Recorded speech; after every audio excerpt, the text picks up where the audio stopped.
ವರ್ಷದಂತೆ ಈ ವರ್ಷವೂ ಕೂಡ ಮಕರ ಸಂಕ್ರಮಣದ ದಿನ ದಿವ್ಯವಾದ ಭವ್ಯವಾದ ಜ್ಯೋತಿಯನ್ನ ಕಣ್ತುಂಬಿಕೊಳ್ಳೋಕೆ ಅಯ್ಯಪ್ಪನ ಭಕ್ತರು ಕೋಟ್ಯಾಂತರ ಭಕ್ತರು ಕಾತರರಾಗಿದ್ದಾರೆ.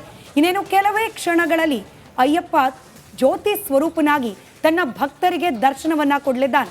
ರಿಪಬ್ಲಿಕ್ ಕನ್ನಡದಲ್ಲಿ ಶಬರಿಮಲೆಯಿಂದ ನಿರಂತರವಾದ ಲೈವ್ ದೃಶ್ಯಾವಳಿಗಳು, ಅಲ್ಲಿ ನಡೀತಾ ಇರುವ ಪೂಜಾ ಕೈಂಕರ್ಯ, ಹಾಗೆ ಶಬರಿಮಲೆ ಅಯ್ಯಪ್ಪನ ಭಕ್ತರು ಆಚರಿಸುವ ಆ ಕಟ್ಟುನಿಟ್ಟಿನ ವ್ರತ, ಅದರ ಹಿಂದಿರುವ ಉದ್ದೇಶಗಳು ಈ ಕಾಲಕ್ಕೂ ಕೂಡ ಎಷ್ಟು ಪ್ರಸ್ತುತ, ಹಾಗೆ ಸೈಂಟಿಫಿಕಲಿ ಈ ಕಾಲದಲ್ಲಿ ಚಳಿಗಾಲದಲ್ಲಿ ಈ ವ್ರತವನ್ನ ಮಾಡ್ತಾ ಇರೋದ್ರ ಹಿಂದಿನ ಕಾರಣಗಳು, ಇದೆಲ್ಲವನ್ನ ಕೂಡ ಸವಿವರವಾಗಿ ವಿವರಿಸ್ತಾ ಹೋಗ್ತೀವಿ. ನೇರ ಪ್ರಸಾರದ ದೃಶ್ಯಗಳಲ್ಲಿ ನೀವು ಗಮನಿಸ್ತಾ ಇದ್ರಿ ಆಭರಣಗಳು, ನೀವು ನೋಡ್ತಾ ಇದ್ರಿ ಆಭರಣ ಬರ್ತಾ ಇರುವಂತಹ ದೃಶ್ಯಗಳು. ಅಯ್ಯಪ್ಪನ ಆಭರಣ, ಈ ಅಯ್ಯಪ್ಪನ ಆಭರಣವನ್ನು ತೆಗೆದುಕೊಂಡು ಬಂದ ನಂತರ ಅರಮನೆಯಿಂದ ತೆಗೆದುಕೊಂಡು ಪಂದಳ ವೀಡು ಅಯ್ಯಪ್ಪ ಇದ್ದಂಥ ಅರಮನೆ. ಅಲ್ಲಿ ರಾಜಶೇಖರ ಅನ್ನುವಂಥ ರಾಜ ಇದ್ದ. ಪಂದಳ ವೀಡು, ಅಲ್ಲಿಂದ ಬಾಲಕ ಅಯ್ಯಪ್ಪನಿಗೆ ತೊಡಿಸ್ತಾ ಇದ್ದಂಥ ಆಭರಣಗಳು ನೋಡಿ. ಇದನ್ನು ಆ ಕಾಡು ಮೇಡಲ್ಲಿ ಹೆಂಗೆ ತಗೊಂಡೋಗ್ತಾರೆ ಅಂತಂದರೆ ಪಟ ಪಟ ಪಟ ಪಟ ಅವರು ಹೋಗುವ ವೇಗ ನೀವು ನೋಡಬೇಕು. ತಿರುಗಿಸ್ಕೊಂಡು ಹೋಗ್ತಾ ಇರ್ತಾರೆ. ಇದು ತಂದು, ಯಾಕೆಂದರೆ ಅದು ಬಾಲಕನಾಗಿದ್ದಾಗಲೇ ಅಲ್ವಾ ಅಯ್ಯಪ್ಪ ಅಲ್ಲಿ ಅದೃಶ್ಯವಾಗಿದ್ದು ಮತ್ತೊಂದು ಅಂತ. ಸೊ ಹಾಗಾಗಿ ಈ ಆಭರಣವನ್ನು ತೆಗೆದುಕೊಂಡು ಹೋಗಿ ಗರ್ಭಗುಡಿಯಲ್ಲಿ ಅಯ್ಯಪ್ಪನಿಗೆ ಅದನ್ನು ತೊಡಿಸಿದ ನಂತರ ಅದನ್ನು ಗರ್ಭಗುಡಿಯ ಬಾಗಿಲನ್ನು ಓಪನ್ ಮಾಡ್ತಾರೆ. ಗರ್ಭಗುಡಿಯ ಬಾಗಿಲನ್ನು ಓಪನ್ ಮಾಡಿ ಕೆಲವು ಹೊತ್ತಿನ ನಂತರ ಅಲ್ಲಿ ಅದರ ಮುಂಭಾಗದಲ್ಲಿರುವಂಥ ಬೆಟ್ಟ, ಅದು ಪೊನ್ನಂಬಲ ವೀಡು. ಅಲ್ಲಿ ಮೊದಲಿಗೆ ಒಂದು ನಕ್ಷತ್ರ ಕಾಣ್ತಾ ಇರುತ್ತೆ. ಅದು ತುಂಬ ಮೇಲೆ ಕಾಣ್ತಾ ಇರುತ್ತೆ, ಆಕಾಶದಲ್ಲೇ ಕಾಣ್ತಾ ಇರುತ್ತೆ, ಭಾಳ ದೊಡ್ಡ ಮಟ್ಟದಲ್ಲಿ ಕಾಣ್ತಾ ಇರುತ್ತೆ. ನೀವು ಗಮನಿಸ್ಬೋದು. ಮಕರ ವಿಳಕ್ಕು ಅಂದರೆ ಕನ್ನಡದಲ್ಲಿ ಬೆಳಕು, ಮಕರ ಬೆಳಕು, ಅದು ಕಾಣಿಸೋದು ಸ್ವಲ್ಪ ಕತ್ತಲೆ ಆದಾಗ ಆ ಕಾಡಿನ ಮಧ್ಯದಿಂದ ಕಾಣಲಿಕ್ಕೆ ಸಿಗುತ್ತೆ. ಇದು ನೇರ ದೃಶ್ಯಾವಳಿಗಳು. ಮಕರ ಜ್ಯೋತಿಯ ಕ್ಷಣಗಣನೆ 41 ದಿನಗಳ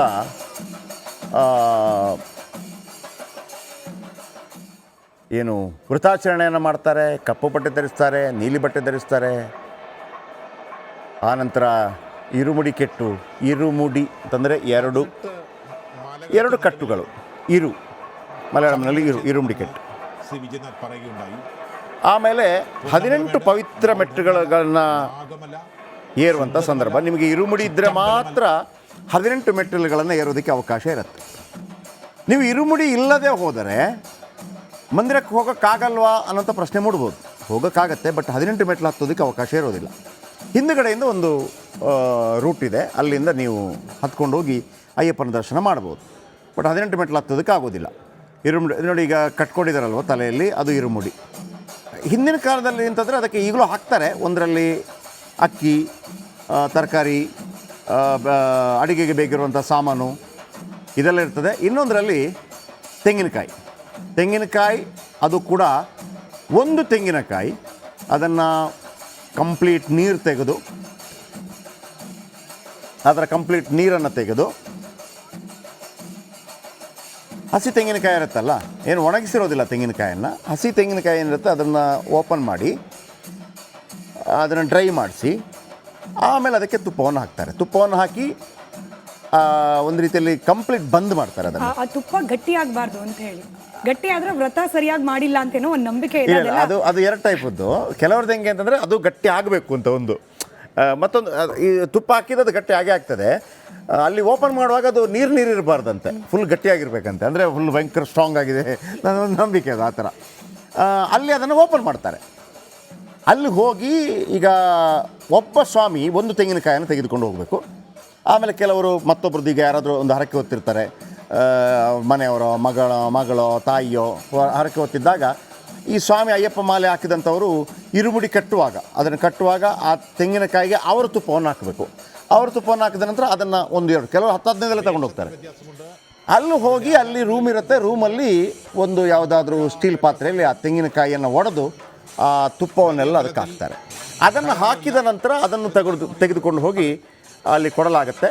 ಅಲ್ಲಿ ಅವ್ರು ಏನು ಮಾಡ್ತಾರೆ ಅಂತಂದ್ರೆ ಅದು ಅಯ್ಯಪ್ಪನಿಗೆ ಅಭಿಷೇಕ ಮಾಡ್ತಾರೆ. ಅಯ್ಯಪ್ಪನಿಗೆ ಅಭಿಷೇಕ ಮಾಡಿದಾಗ ಅದೇ ಸಿಗುತ್ತೆ ಅಂತಲ್ಲ, ಅಲ್ಲಿ ಅಭಿಷೇಕ ಇರುವಂಥ ಇನ್ನೂ ಅಭಿಷೇಕ ಆಗಿರುವಂಥ ಇನ್ನೊಂದು ಪ್ರಸಾದವನ್ನು ತೆಗೆದು ನಮಗೆ ಕೊಟ್ಟು ಹೋಗ್ತಾ ಇರ್ತಾರೆ. ಈ ಥರ ಇರುವಂಥದ್ದು ವ್ಯವಸ್ಥೆ. ಆಮೇಲೆ ಅಲ್ಲಿಯ ಪ್ರಮುಖರಿಗೆ ಮೇಲ್ಶಾಂತಿ ಅಂತ ಕರೀತಾರೆ. ಬಿಳಿ ಬಟ್ಟೆ ಹಾಕಿರ್ತಾರೆ. ಆಮೇಲೆ ಅದು ದೇವಸ್ಯಂ ಬೋರ್ಡು ಮತ್ತೊಂದು ಎಲ್ಲವೂ ಸೇರಿ ಬಿಳಿ ಬಟ್ಟೆಯನ್ನು ಹಾಕ್ಕೊಂಡಿರ್ತಾರೆ ಅವರು. ನೋಡಿ, ಇವರೆಲ್ಲ ಒಂಥರ ಇವರು ಮೇಲ್ಶಾಂತಿಗಳಲ್ಲ, ಇವರು ಅಲ್ಲಿ ಕೆಲಸ ಮಾಡುವಂಥವ್ರು. ಬಟ್ ಮೇಲ್ಶಾಂತಿ ವೈಟ್ ಆ್ಯಂಡ್ ವೈಟಲ್ಲಿ ಇರ್ತಾರೆ. ನಮ್ಮ ಜೊತೆ ಇವತ್ತಿನ ಈ ಮಕರ ಜ್ಯೋತಿ ದರ್ಶನದ ವಿಶೇಷತೆಗಳನ್ನು ಮತ್ತಷ್ಟು ವಿಶೇಷವಾಗಿ ವಿವರಿಸಲಿಕ್ಕೆ ಮೂವರು ಅತಿಥಿಗಳಿದ್ದಾರೆ. ಪ್ರಸನ್ನಾಚಾರ್ಯ ಕಟ್ಟಿ ಅವರು ಆಗ್ಲಿಂದಲೂ ನಮ್ಮ ಸ್ಟುಡಿಯೋದಲ್ಲಿದ್ದಾರೆ. ಬಹಳಷ್ಟು ವಿಚಾರವನ್ನು ಈ ಗವಿಗಂಗಾಧರೇಶ್ವರ ದೇವಸ್ಥಾನದ ಸೂರ್ಯರಶ್ಮಿ ಸ್ಪರ್ಶದ ಬಗ್ಗೆ ಕೂಡ ವಿವರಿಸ್ತಾ ಇದ್ರು. ಮತ್ತೊಮ್ಮೆ ಇದೀಗ ಶಬರಿಮಲೆಯ ವಿಶೇಷತೆ ಬಗ್ಗೆ ತಿಳಿಸ್ಕೊಡ್ಲಿಕ್ಕೆ ಕೂಡ ಇದ್ದಾರೆ ಆಧ್ಯಾತ್ಮಿಕ ಚಿಂತಕರು. ಮತ್ತೊಮ್ಮೆ ಕಾರ್ಯಕ್ರಮಕ್ಕೆ ಸ್ವಾಗತ ಸರ್. ಟಿ.ಕೆ. ಸುಧೀರ್ ಅವರಿದ್ದಾರೆ, ಮುತ್ತಪ್ಪ ದೇವಾಲಯ ಸಮಿತಿಯ ಅಧ್ಯಕ್ಷರು, ಕೊಡಗಿನಿಂದ ನೇರವಾಗಿ ಸಂಪರ್ಕದಲ್ಲಿದ್ದಾರೆ. ಹಾಗೆ ದಕ್ಷಿಣ ಕನ್ನಡ ಶಬರಿಮಲೆ ಅಯ್ಯಪ್ಪ ಸೇವಾ ಸಮಾಜದ ಅಧ್ಯಕ್ಷರು ಗಣೇಶ್ ಅವರು ನಮ್ಮ ಜೊತೆ ಸಂಪರ್ಕದಲ್ಲಿದ್ದಾರೆ. ಎಲ್ಲರಿಗೂ ನಮಸ್ಕಾರ, ಹಬ್ಬದ ಶುಭಾಶಯ ಎಲ್ರಿಗೂ ಕೂಡ. ಮೊದಲಾಗಿ ಕಟ್ಟಿ ಸರ್, ತಮ್ಮಿಂದಲೇ ಅಂದರೆ ಎಷ್ಟೇ ಸೈಂಟಿಫಿಕ್ ಆಗಿ ಆಲೋಚನೆ ಮಾಡೋರಾದರೂ ಕೂಡ ಅಥವಾ ಒಬ್ಬ ಕೂಲಿ ಕಾರ್ಮಿಕನಾದರೂ ಕೂಡ ಅಂತಸ್ತು ಅಥವಾ ಜಾತಿಯ ವ್ಯತ್ಯಾಸಗಳಿಲ್ಲದೆ ಶಬರಿಮಲೆಯ ಮಾಲೆ ತೊಡೋದನ್ನು ನಾವು ಕಂಡಿದ್ದೀವಿ. ಕೆಲವೊಂದು ದೇವಾಲಯಗಳು ಪ್ರಾಂತೀಯವಾಗಿ, ಈಗ ಕರಾವಳಿ ಭಾಗದಲ್ಲಿ ಒಂದು ದೇವರ ಆರಾಧನೆ ಅಥವಾ ಉತ್ತರ ಕರ್ನಾಟಕದಲ್ಲಿ ಒಂದು ದೇವಿ ಆರಾಧನೆ. ಬಟ್ ಅಯ್ಯಪ್ಪನಿಗೆ ಪ್ಯಾನ್ ಇಂಡಿಯಾ ಭಕ್ತರಿದ್ದಾರೆ ಅಂತ ಹೇಳಿ ಅಯ್ಯಪ್ಪನ ವಿಶೇಷತೆ ಬಹುಶಃ ಹೇಳಿದಷ್ಟು ಜಾಸ್ತಿ ಆಗ್ತಾ ಹೋಗುತ್ತೆ ಪ್ರತಿ ವರ್ಷವೂ ಅಂತ. ಬಹಳ ಸತ್ಯವಾದಂತಹ ಮಾತು. ಸತ್ಯಂ ಸತ್ಯಂ ಪುನಃ ಸತ್ಯಂ ಅಂತ ಆ ನಿಟ್ಟಿನಲ್ಲಿ ನೋಡ್ತಕ್ಕಂಥದ್ದಾದರೆ ನಮ್ಮಲ್ಲಿ ಆ ರೀತಿಯಾಗಿ ಆಕರ್ಷಣೆ ಮಾಡ್ತಕ್ಕಂತಹ ದೇವಸ್ಥಾನಗಳು ಭಾರತದಾದ್ಯಂತ ಬಹಳ ಇವೆ. ಅದರಲ್ಲೂ ದಕ್ಷಿಣ ಭಾರತದಲ್ಲಿ ಇನ್ನೂ ವಿಶೇಷತೆಗಳನ್ನು ಹೊಂದಿರತಕ್ಕಂತಹ ದೇವಸ್ಥಾನಗಳು. ಒಂದು ಕ್ರಮ ಉಂಟು, ಏನಂದರೆ ತಿರುಪತಿಯ ತಿಮ್ಮಪ್ಪನಿಗೆ ಹೋದಾಗಲೂ ಕೂಡ ಇದೇ ವಿಧವಾದಂತಹ ಪ್ರಸಂಗವನ್ನು ನಾವು ಭಕ್ತರ ಸಮೂಹವನ್ನು ನಾವು ಪ್ರತಿನಿತ್ಯದಲ್ಲಿ ಕಾಣಲಿಕ್ಕೆ ಸಿಗ್ತಾ ಇದೆ. ಮತ್ತು ಆಂಜನೇಯನ ಭಕ್ತರು ಅಂತ ಬಂದಾಗ ಒಂದು ಊರು ಅಂತ ಕರೆಸಿಕೊಳ್ಳಬೇಕು, ಒಂದು ಕೇರೆ ಅಂತ ಕರೆಸಿಕೊಳ್ಳಬೇಕು ಅಂತ ಆಂಜನೇಯನ ದೇವಸ್ಥಾನವೇ ಇಲ್ಲದೆ ಹೋದರೆ ಅದು ಊರು ಅಂತ ಕರೀಲಿಕ್ಕೆ ಸಾಧ್ಯ ಇಲ್ಲ. ಆಂಜನೇಯನ ಭಕ್ತರು, ಪ್ರಾಣದೇವರು, ಆಂಜನೇಯ, ಮುಖ್ಯಪ್ರಾಣ, ಹನುಮಂತ, ಇನ್ನೂ ಅನೇಕ ವಿಧವಾದ ನಾಮಗಳು. ಅದೇ ರೀತಿಯಾಗಿ ನಮ್ಮ ಅಯ್ಯಪ್ಪ ಅಂದರೆ ಸುಬ್ರಹ್ಮಣ್ಯನ ಒಂದು ಅವಶ್ಯಕತೆ.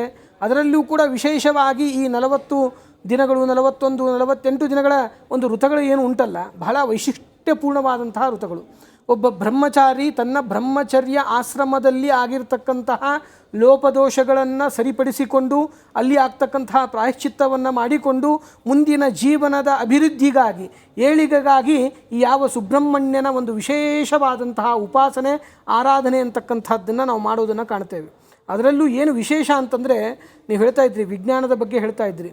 ಎಂತಹ ವಿಜ್ಞಾನದ ಪ್ರಸಂಗ ಅಂತಂದರೆ, ತುಂಬ ವಿಜ್ಞಾನವನ್ನು ಒಪ್ಪುವವರು ಈ ನವಂಬರ್ ಡಿಸೆಂಬರ್ ತಿಂಗಳಲ್ಲಿ ಶಿವರಾತ್ರಿ ಬರುವವರೆಗೂ ಕೂಡ ಚಳಿ ಕಡಿಮೆ ಆಗುವವರೆಗೂ ತುಂಬ ಬೆಚ್ಚಗಿರ್ತಾರೆ ವಿಜ್ಞಾನ ಒಪ್ಪುವವರೆಲ್ಲ. ವಿಜ್ಞಾನವನ್ನೂ ಒಪ್ಪಿ ಧರ್ಮವನ್ನೂ ಪರಿಪಾಲಿಸುವವರು ಬರೀ ಮೈಯಲ್ಲಿ ಪಾದರಕ್ಷೆಗಳು ಇಲ್ಲದೇನೆ ತಣ್ಣೀರಿನಲ್ಲಿ ಸ್ನಾನವನ್ನು ಮಾಡಿ, ಅವನು ಬ್ರಹ್ಮಚಾರಿ ಬ್ಯಾಚುಲರ್ ಆಗಿದ್ದರೆ ಅವನ ಋತುಗಳನ್ನು ಆಚರಣೆ ಮಾಡಿಕೊಂಡು, ಅಥವಾ ಅವನು ವಿವಾಹಿತನಾಗಿ ಸಂಸಾರಿ ಆಗಿದ್ದರೂ ಕೂಡ ಆ ಸಂದರ್ಭದಲ್ಲಿ ಸಂಸಾರ ಸುಖಗಳನ್ನು ತ್ಯಜಿಸಿ ಮನೆಯಿಂದ ಹೊರಗಡೆ ಇದ್ದು ಮಾಡ್ತಕ್ಕಂತಹ ಉಪಾಸನೆ. ಇದಕ್ಕೆ ಮೊನ್ನೆ ಒಂದು ಪ್ರಸಂಗ ಬಂತು. ಏನು ಅಂತಂದರೆ, ಏನು ಕುಂಭಮೇಳ ನಡೀತಾ ಇದೆ. ಕುಂಭಮೇಳ ನಡಿಬೇಕಾದ್ರೆ ನಿಮಗೆ ಗೊತ್ತಿದೆ, ನೀವು ರಿಪಬ್ಲಿಕ್ ಟಿವಿಯ ಮುಖಾಂತರವಾಗಿ ಪ್ರತಿಯೊಂದು ದೃಶ್ಯಾವಳಿಗಳನ್ನು ನೇರ ಪ್ರಸಾರದಲ್ಲಿ ತೋರಿಸ್ತಾ ಇದ್ದೀರಿ. ಇವತ್ತು 2ನೇ ದಿನ ಕುಂಭಮೇಳದ್ದು. ನಿನ್ನೆ ದಿನದಲ್ಲಿಯೇ ಒಂದೇ ದಿವಸಕ್ಕೆ 1 ಕೋಟಿ ಜನರು ಬಂದು ಅಲ್ಲಿ ಮಿಂದು ಹೋಗಿದ್ದಾರೆ. ಇಂತಹ 1 ಕೋಟಿ ಜನ ಒಂದು ದಿವಸಕ್ಕೆ ಬರಬೇಕು, 45-48 ದಿನಗಳಲ್ಲಿ 45 ಕೋಟಿ ಜನ ಸೇರಬೇಕು ಅಂದರೆ ನೀವು ಯಾವ ವಿಧವಾದಂತಹ ಒಂದು ಪಬ್ಲಿಸಿಟಿಯನ್ನು ಮಾಡ್ತೀರಿ ಅಂತ ಒಂದು ಪ್ರಶ್ನೆ ಬರ್ತದೆ. ಬಂದಾಗ ಪತ್ರಕರ್ತರು ಕೇಳಿದಾಗ ಅದಕ್ಕೆ ಧಾರ್ಮಿಕವಾಗಿ ಒಂದು ಉತ್ತರವನ್ನು ಕೊಡ್ತಾರೆ. ಏನೂ ನಾವು ಮಾಡೋದಿಲ್ಲ, ನಮ್ಮದು ಒಂದು ಭಾರತೀಯ ಸನಾತನ ಸಂಪ್ರದಾಯದಲ್ಲಿ ಪಂಚಾಂಗ ಅಂತ ಇದೆ. ತಿಥಿ, ವಾರ, ನಕ್ಷತ್ರ, ಯೋಗಗಳನ್ನು ಒಳಗೊಂಡಂತಹ, ಇನ್ನು ಅದಕ್ಕೆ ಪೂರ್ವದಲ್ಲಿರತಕ್ಕಂತಹ ಸಂವತ್ಸರ, ಅಯನ, ಋತು, ಮಾಸಗಳನ್ನು, ಪಕ್ಷಗಳನ್ನು ಒಳಗೊಂಡಿರ್ತಕ್ಕಂಥ ಪಂಚಾಂಗ. ಅದರಲ್ಲಿ ನಾವು ಮೆನ್ಷನ್ ಮಾಡ್ತೇವೆ, ಈ ದಿನದಿಂದ ಈ ದಿನದವರೆಗೂ 144 ವರ್ಷಗಳಿಗೆ ಒಮ್ಮೆ ಬರುವ ಮಹಾಕುಂಭ ಮೇಳ ಅಂತ. ಇಷ್ಟು ಪಂಚಾಂಗದಲ್ಲಿ ಬರೆದರೆ ಸಾಕು, ಅದು ಯಾವ ಪೇಪರ್ ಅಲ್ಲ, ನ್ಯೂಸ್ ಪೇಪರ್ ಅಲ್ಲ, ಪಬ್ಲಿಸಿಟಿ ಇರತಕ್ಕಂತಹ ವಾಹಿನಿಗಳಲ್ಲ, ಏನೂ ಅಲ್ಲ. ಅಲ್ಲಿ ಬರೆದಿರ್ತಕ್ಕಂತಹ ವಿಷಯ 45 ಕೋಟಿ ಜನ. ಆ 45 ಕೋಟಿ ಜನದಲ್ಲಿ ದೇಶ ವಿದೇಶದಿಂದ, ಪ್ರಪಂಚದ ಮೂಲೆ ಮೂಲೆಗಳಿಂದ ಹರಿದು ಬರತಕ್ಕಂತಹ ಒಂದು ವಿಶಿಷ್ಟವಾದ ವೈಶಿಷ್ಟ್ಯವನ್ನು ಹೊಂದಿರತಕ್ಕಂತಹ ಧರ್ಮ ಅಂದರೆ ಅದು ನಮ್ಮ ಸನಾತನ ಹಿಂದೂ ಧರ್ಮ. ಆ ನಿಟ್ಟಿನಲ್ಲಿ ಇವ್ರಿಗೆ ಯಾರು ಪಬ್ಲಿಸಿಟಿ ಕೊಡ್ತಾ ಇದ್ದಾರೆ ರೀ? ಯಾವ ಚಾನಲ್ ಅವ್ರು ಮಾಡ್ತಾರಾ, ಯಾವ ಪತ್ರಿಕೆಯವ್ರು ಮಾಡ್ತಾರಾ, ಅಥವಾ ಯಾವ ರಾಜಕಾರಣಿಗಳು ನೀವು ಮಾಲಾಧಾರಣೆ ಮಾಡಿದರೆ ನಾವು ನಿಮ್ಗೆ ಹಣ ಕೊಡ್ತೇವೆ ಅಂತಾರ, ಅಥವಾ ಯಾವ ಪಕ್ಷದವರವರಾದರೂ ಬಂದುಬಿಟ್ಟು ನೀವು ಮಾಲಾಧಾರಣೆ ಮಾಡಿ ನಮ್ಮ ಸನಾತನ ಧರ್ಮವನ್ನು ಉಳಿಸಿ, ನೀವು ಈ ವಿಧವಾದಂತಹ ಚಳಿಯಲ್ಲಿ ಮಳೆಯಲ್ಲಿ ನಿಮ್ಮ ಪಾದರಕ್ಷೆಗಳನ್ನು ತೆಗೆಸಿ, ನಿಮ್ಮ ಭೋಗವನ್ನು ತೆಗೆಸಿ, ಒಂದು ಸಮವಸ್ತ್ರವನ್ನು ಹಾಕಿಕೊಂಡು. ಒಂದೇ ನಿಮಿಷ ನೋಡಿ, ನಾನು ಅವಾಗ ಹೇಳ್ತಾ ಇದ್ದೆ, ಆ ಆಭರಣಗಳನ್ನ ಇಟ್ಕೊಂಡು ಯಾವ ಥರ ಒಂದು ಫುಲ್ ಫ್ರೇಮ್ ತಗೊಳ್ಳಿ, ಅದನ್ನು ಆಭರಣಗಳು ಇಟ್ಕೊಂಡು ಎಷ್ಟು ಓಡಾಡ್ತಾ ಬರ್ತಾ ಇರ್ತಾರೆ. ಆ ಸಂದರ್ಭದಲ್ಲಿ ಒಂದು ಗಿಡುಗ ಕೂಡ ಪ್ರತ್ಯಕ್ಷ ಆಗುತ್ತೆ ಅಂತ ಒಂದು ನಂಬಿಕೆ, ಪ್ರತೀತಿ ಎಲ್ಲ ಇದೆ. ಅದನ್ನೊಂದು ಕಾಯ್ತಾ ಇರುತ್ತೆ ಅನ್ನೋಂಥ ಕಾರಣಕ್ಕಾಗಿ ವಿಶ್ವಕರ್ಮನಿಂದ ನಿರ್ಮಿತವಾದಂಥ ದೇವಸ್ಥಾನ, ಅಯ್ಯಪ್ಪ ದೇವಸ್ಥಾನ ಅಂಥೇಳಿ. ಈ ಹಿಂದೆ ಈ ದೇವಸ್ಥಾನ ಬೇರೆ ಇತ್ತು, ಆಮೇಲೆ ಅದು ನಾಶವಾಯಿತು, ನಂತರ ಬೇರೆ ದೇವಸ್ಥಾನಗಳ ನಿರ್ಮಾಣ ಮಾಡಲಾಯಿತು. ಮೊದಲೆಲ್ಲ ಇಲ್ಲಿ ಹೋದವರಿದ್ದಾರೆ, ಕಲ್ಲಿನ ಇದಿತ್ತು, ಏನು ಸ್ಟೆಪ್, ಇದು 18 ಮೆಟ್ಲು ಕಲ್ಲಿಂದಿತ್ತು. ಆಮೇಲೆ ಅದಕ್ಕೆ ತೆಂಗಿನಕಾಯಿ ಹೊಡಿತಾಯಿದ್ರು. ಹೊಡೆದಾದ ಕಾರಣಕ್ಕಾಗಿ ಅದು ಸ್ವಲ್ಪ ದುಸ್ಥಿತಿಗೆ ಬಂತು ಅಂತ ಅಂದ್ಬಿಟ್ಟು ಕೊನೆಗೆ ಅದನ್ನು ಚಿನ್ನದ ತಗಡಿನ ರೀತಿಯಲ್ಲಿ ಮುಚ್ಚುವಂಥ ಪ್ರಯತ್ನಗಳೆಲ್ಲ ಆಯಿತು. ಈಗ ಆ ಥರ ಇರುವಂಥದ್ದು. ಮಂಗಳೂರಿನಿಂದ ದಕ್ಷಿಣ ಕನ್ನಡ ಗಣೇಶ್, ಶಬರಿಮಲೆ ಅಯ್ಯಪ್ಪ ಸೇವಾ ಸಮಾಜ ದಕ್ಷಿಣ ಕನ್ನಡ ಇದರ ಅಧ್ಯಕ್ಷರಿದ್ದಾರೆ, ಮತ್ತು ಟಿ ಕೆ ಸುಧೀರ್ ಅವರಿದ್ದಾರೆ, ಮುತ್ತಪ್ಪ ದೇವಾಲಯ ಸಮಿತಿ ಅಧ್ಯಕ್ಷರು ಕೊಡಗಿನಿಂದ. ನಾನು ಗಣೇಶ್ ಅವರನ್ನು ಮಾತಾಡ್ತೀನಿ. ಗಣೇಶ್ ಅಣ್ಣ ನಮಸ್ತೆ. ನಮಸ್ತೆ. ಗಣೇಶಣ್ಣ, ಸಾಧಾರಣವಾಗಿ ದಕ್ಷಿಣ ಕನ್ನಡ ಭಾಗದಲ್ಲಿ ಮಂಗಳೂರು ಆ ಕಡೆ ಎಲ್ಲವೂ ಕೂಡ ನಿಮಗೆ ಏನು ಅನಿಸುತ್ತೆ? ಸಾಧಾರಣವಾಗಿ ದೇವರುಗಳನ್ನು ನಂಬುವಂಥವ್ರು ಜಾಸ್ತಿ, ದೇವಗಳನ್ನು ನಂಬುವಂಥವ್ರು ಜಾಸ್ತಿ. ಆ ಶಬರಿಮಲೆ ಸೀಸನ್ ಬಂದಾಗ ಪ್ರತಿಯೊಬ್ಬರಲ್ಲಿ ಕೂಡ ಆ ಒಂದು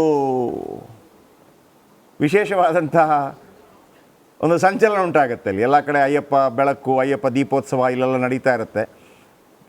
rickshaw drivers, bus drivers, conductors ಎಲ್ಲರೂ ಕೂಡ ವಿಶೇಷವಾಗಿ ಅವರೇ. ಆಮೇಲೆ ಮೀನು ಮಾರಾಟಗಾರರು.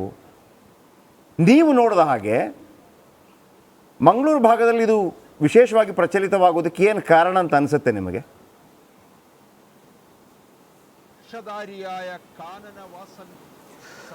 ಪ್ರಥಮವಾಗಿ ರಿಪಬ್ಲಿಕ್ ಟಿವಿ ಚಾನೆಲ್ನ ಎಲ್ಲ ವೀಕ್ಷಕರಿಗೂ ಸಂಕ್ರಾಂತಿ ಹಬ್ಬದ ಶುಭಾಶಯಗಳು. ಇಡೀ ಜಗತ್ತಿನ ಕೋಟ್ಯಾಂತರ ಅಯ್ಯಪ್ಪ ಭಕ್ತರಿಗೆ ಭಾಳ ಹೆಮ್ಮೆಯ ದಿವಸ ಇವತ್ತು. ಭಕ್ತರಿಗೆ ಹಾಗೂ ಈಗಾಗಲೇ ಗುರುಗಳು ಹೇಳಿದ್ದಾರೆ, ಅಲ್ಲಿ ನಮ್ಮ ಪ್ರಯಾಗರಾಜಿನಲ್ಲಿ ಇದು ಮಹಾ ಕುಂಭಮೇಳ ನಿನ್ನೆಯಿಂದ ಶುರುವಾಗಿದೆ. ಅದು ಇಡೀ ಹಿಂದೂ ಸಮಾಜಕ್ಕೆ, ಜಗತ್ತಿನ ಹಿಂದೂ ಸಮಾಜಕ್ಕೆ ಹೆಮ್ಮೆಯ ದಿವಸ ಅಂತ ಹೇಳ್ಬೋದು. ಒಂದು ಭಾಳ ಖುಷಿ ಇದೆ. ಅಂಥ ದಿವಸದಲ್ಲಿ ತಮ್ಮ ಒಂದು ಟಿ ವಿಯ ಮೂಲಕ ನಾವು ಜನರಿಗೆ ಒಂದು ಮೆಸೇಜ್ ಕೊಡಲಿಕ್ಕೆ ಅವಕಾಶ ಕೊಟ್ಟಂತಹ. ನೋಡಿ, ನಮ್ಮ ಮಂಗಳೂರಿಂದ, ಅಂದರೆ ಮಂಗಳೂರು ದಕ್ಷಿಣ ಕನ್ನಡ ಜಿಲ್ಲಾ ಅಂತ ಹೇಳಿದರೆ ನಾನೊಂದು ಸಂಘ ಪರಿವಾರದ ಒಂದು ಸಂಘಟನೆಯಿಂದ ನಾನು ಹೇಳ್ತಾ ಇದ್ದೇನೆ. ಹಿಂದುತ್ವದ ಭದ್ರಕೋಟೆ ಅಂತ ಹೇಳ್ಬೋದು ದಕ್ಷಿಣ ಕನ್ನಡ ಜಿಲ್ಲಾ. ಪ್ರತಿ ಊರಿನಲ್ಲಿ, ಹಳ್ಳಿಗಳಲ್ಲಿ ಇಲ್ಲಿ ದೇವಸ್ಥಾನಗಳು ಅಂದರೆ ಸಾಧಾರಣ ನಮ್ಮ ಜಿಲ್ಲೆಯಲ್ಲಿ 1,000 ಅಷ್ಟು ಬಿರಿಗಳ ಶಿಬಿರಗಳಿದೆ. ಈಗಾಗಲೇ ನಮ್ಮ ಒಂದು ಅಂದಾಜು ನಾವು ಒಂದು ಲೆಕ್ಕ ತೆಗೆದಾಗ 800ರಿಂದ 1000, ಅಂದರೆ ಪ್ರತಿ ವರ್ಷ ನಾವು ಮಂಗಳೂರು ದಕ್ಷಿಣ ಕನ್ನಡ ಜಿಲ್ಲಾ ಹಾಗೂ ಉಡುಪಿ ಜಿಲ್ಲೆಯಿಂದ ಒಂದು 5 ಲಕ್ಷ ಭಕ್ತರು ಶಬರಿಮಲೆಗೆ ಹೋಗ್ತಾರೆ. ನಾನು ಸಹ ಹೋಗಿದ್ದೇನೆ ಕಳೆದ ಓಣಮು ಹಬ್ಬದಲ್ಲಿ.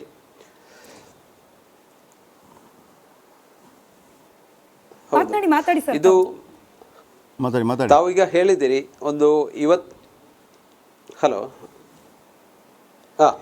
ಇವತ್ತು ಮಕರ ಬೆಳಕಂತೆ ಮಕರ ಸಂಕ್ರಾಂತಿ.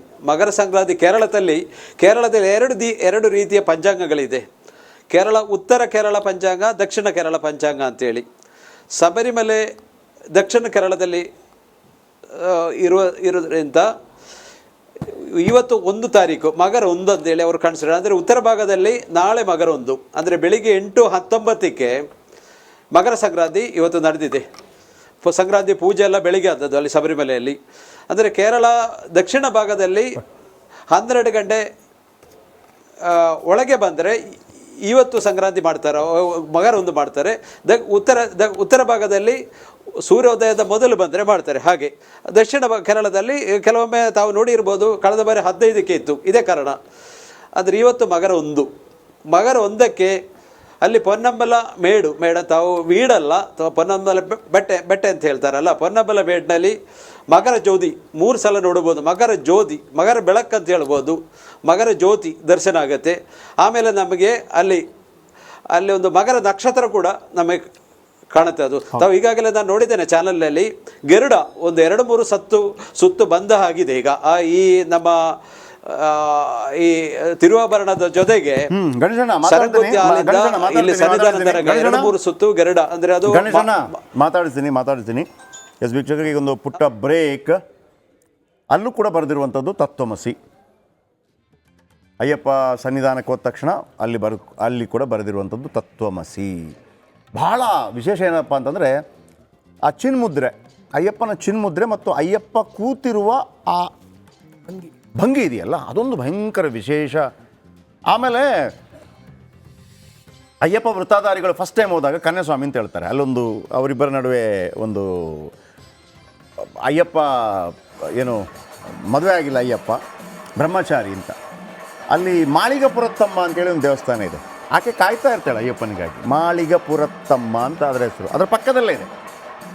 ಅಯ್ಯಪ್ಪನ ಸನ್ನಿಧಾನದ ಪಕ್ಕದಲ್ಲೇ ಇದೆ. ಅಲ್ಲಿಗೆ ತೆಂಗಿನಕಾಯಿ. ಅಲ್ಲಿ ಹೇಗೆ ಅಂತಂದರೆ ಈ ಕನ್ಯಾಸ್ವಾಮಿಗಳಾಗಿದ್ದವರು ಶರಂಗುತ್ತಿ ಅಂತ ಒಂದು ಜಾಗ, ಶರ ಕುತ್ತಬೇಕಲ್ಲಿ, ಒಂದು ಶರವನ್ನು ಅಲ್ಲಿ ಕುತ್ತಿ ಹೋಗ್ತಾರೆ. ಶರಂಗುತ್ತಿ ಆಲೆ ಶರಂಗುತ್ತಿ ವಂದನಮೆ ಅಂತ. ಆ ಅಯ್ಯಪ್ಪ ಮಾಳಿಗಪುರತ್ತಮ್ಮನಿಗೆ ಒಂದು ವಾಗ್ದಾನ ಕೊಟ್ಟಿದ್ದಾರಂತೆ. ಯಾವಾಗ ಕನ್ಯಾಸ್ವಾಮಿಗಳು ಮಾತ್ರ ಅದನ್ನು ಕುತ್ತಲಿಕ್ಕೆ, ಅದನ್ನು ಶರವನ್ನು ಯಾವಾಗ ಇಲ್ಲಿ ಯಾವುದು ಒಂದೇ ಒಂದು ಇರೋದಿಲ್ವೋ, ಯಾವಾಗ ಕನ್ಯಾಸ್ವಾಮಿಗಳು ನನ್ನನ್ನು ನೋಡೋದಕ್ಕೆ ಬರೋದಿಲ್ವೋ ಅವತ್ತು ನಿನ್ನ ಮದುವೆ. ಈಗೊಂದು ಬ್ರೇಕ್. ಕೆ ಸುಧೀರ್ ಅವರು ಕೂಡ ಇದ್ದಾರೆ, ಮುತ್ತಪ್ಪ ದೇವಾಲಯ ಸಮಿತಿಯ ಅಧ್ಯಕ್ಷರು, ಕೊಡಗಿನಿಂದ ಕನೆಕ್ಟೆಡ್ ಇದ್ದಾರೆ. ಕೊಡಗಿನಲ್ಲೂ ಕೂಡ ಈ ಶಬರಿಮಲೆ ಅಲ್ಲಿ ನಡೆಯುವಂಥದ್ದೇ ಉತ್ಸವ, ಅಷ್ಟೇ ಸಡಗರ, ಸಂಭ್ರಮ. ಅಯ್ಯಪ್ಪನನ್ನ ಸಂಭ್ರಮಿಸುವ ಮತ್ತೊಂದು ಪ್ರಮುಖ ನಗರ ಅಂದರೆ ಬಹುಶಃ ಕೊಡಗು ಅನ್ಬೋದು ಕರ್ನಾಟಕದಲ್ಲಿ. ಸುಧೀರ್ ಸರ್, ನಿಮ್ಮ ಭಾಗದ ಶಬರಿಮಲೆ ಹಾಗೆ ಅಯ್ಯಪ್ಪನ ಆರಾಧನೆ ಜೊತೆಗೆ ಈ ಸಂಕ್ರಮಣದ ಸಂಭ್ರಮ, ಇದ್ರ ಬಗ್ಗೆ ಹಂಚ್ಕೊಳ್ಬಹುದಾ ಅಂತ ಹೇಳಿ.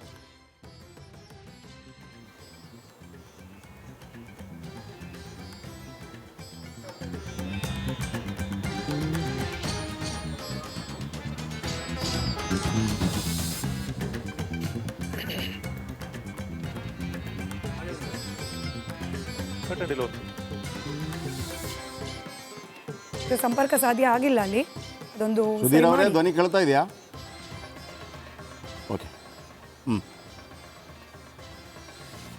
ಚಿನ್ಮುದ್ರೆ ಬಗ್ಗೆ ಮಾತಾಡ್ತಾ ಇದ್ರಿ ಕಟ್ಟಿಯವರೇ. ಚಿನ್ಮುದ್ರೆ ಮತ್ತು ಆ ವಿಶೇಷ ಭಂಗಿ, ಒಂದು ಪಟ್ಟಿ ಕಟ್ಟಿದ ರೀತಿಯ ಒಂದು ಭಂಗಿ, ಆಮೇಲೆ ಕೂತಿರುವ ಭಂಗಿ ಕೂಡ ವಿಶೇಷತೆ, ಯೋಗಾರೂಢ ಅಂತ ಹೇಳಿದ್ರಿ. ಏನದು ನಮ್ಮ ವೀಕ್ಷಕರಿಗೆ ಸ್ವಲ್ಪ ವಿವರಿಸ್ಬೋದಾ? ಇವತ್ತಿನ ಕಾಲದಲ್ಲಿ ನಾವು ಬಹಳ ವಿಧವಾದಂತಹ ಪ್ರಾಚೀನ ಒಂದು ಮಹತ್ವವಾದ ಘಟನೆಗಳಿಂದ ವಂಚಿತರಾಗ್ತಾ ಇದ್ದೇವೆ. ಮೊದಲಿದಾಗಿ ಹಿಂದೆ ಪತ್ರ ಬರೆಯೋದು ಅಂದರೆ ಎಷ್ಟೋ ಜನಕ್ಕೆ ಗೊತ್ತಿಲ್ಲ. ಆ ಪತ್ರದಲ್ಲಿ ಮೊದಲು ಒಂದು ವರ್ಡನ್ನು ಹಾಕ್ತಿದ್ವಿ, ನಿಮ್ಮ ಯೋಗಕ್ಷೇಮದ ಬಗ್ಗೆ ನಮಗೆ ತಿಳಿಸಬೇಕು ಅಂತ. ಇಲ್ಲಿ ಯೋಗಕ್ಷೇಮ ಅಂದರೆ ಏನು ಅಂತ ನಾವು ಸರಿಯಾಗಿ ಅರ್ಥ ಮಾಡಿಕೊಳ್ಳೋದಕ್ಕೆ ಇದು ಒಂದು ಸೂಕ್ತವಾದ ಕಾಲ ಅಂತ ಹೇಳಬಹುದು. ಇವಾಗ ನಾವೇನು ಸುಬ್ರಹ್ಮಣ್ಯನ ಒಂದು ವಿಶೇಷವಾದಂತಹ ಮೂರ್ತಿ ರೂಪವಾಗಿ ಭಗವಂತನನ್ನು ನೋಡ್ತಾ ಇದ್ದೇವೆ. ಇನ್ನು ಸ್ವಲ್ಪ ಕ್ಷಣಗಳಲ್ಲಿ ಜ್ಯೋತಿ ರೂಪದಲ್ಲಿ ನೋಡುವವರಿದ್ದೇವೆ. ಮೂರ್ತಿ ರೂಪದ ಚಿಂತನೆ ಯಾವ ರೀತಿಯಾಗಿ, ಜ್ಯೋತಿ ರೂಪದ ಚಿಂತನೆ ಯಾವ ರೀತಿಯಾಗಿ ಅಂತ ಈ ಸಂದರ್ಭದಲ್ಲಿ ನಾವು ಅರ್ಥ ಮಾಡಿಕೊಳ್ಬೇಕು. ಈ ಸುಬ್ರಹ್ಮಣ್ಯನನ್ನು, ಅಯ್ಯಪ್ಪನನ್ನು, ಕುಮಾರಸ್ವಾಮಿಯನ್ನು ಹರಿಹರ ಸುತ ಅಂತ ಕರೆದಿರತಕ್ಕಂಥದ್ದು ಕೆಲವೊಂದಿಷ್ಟು ಭಾಗದಲ್ಲಿ. ಅವನಿಗೆ ಗ್ರಹಕಾರಕರಾಗಿ ನಾವು ನೋಡ್ತಕ್ಕಂಥದ್ದಾದರೆ ಧರಣಿ ಗರ್ಭಸಂಭೂತಂ ವಿದ್ಯುತ್ ಕಾಂತಿ ಸಮಪ್ರಭಂ ಕುಮಾರಂ ಶಕ್ತಿ ಹಸ್ತಂಚ ಮಂಗಳಂ ಪ್ರಣಮಾಮ್ಯಹಂ.